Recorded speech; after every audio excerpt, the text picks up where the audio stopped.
கடலூர் மத்திய சிறையில் அடைக்கப்பட்டுள்ள 2 ரவுடிகளுக்கிடையே ஏற்பட்ட கோஷ்டி மோதலில் ஒருவர் காயமடைந்துள்ளதாக தகவல் வெளியாகியுள்ளது.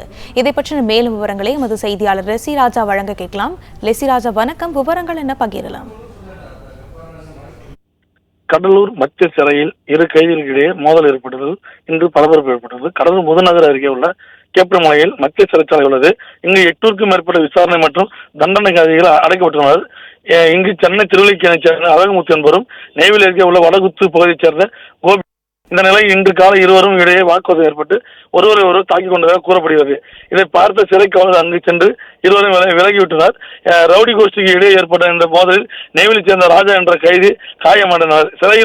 சிறையில் உள்ள மருத்துவமனையிலே அவருக்கும் சிகிச்சை அளிக்கப்பட்டு வருகிறது. இதன் பின்னர் இருவரையும் வேறு வேறு சிறையில் காவலர்கள் அடைக்கப்பட்டுள்ளனர். இது குறித்து கடலூர் முதநகர் போலீசார் விசாரணை நடத்தி வருகின்றனர். இந்த சம்பவம் கடலூர் மத்திய சிறைச்சாலையில் இன்று காலை பெரும் பரபரப்பு ஏற்படுத்தியுள்ளது.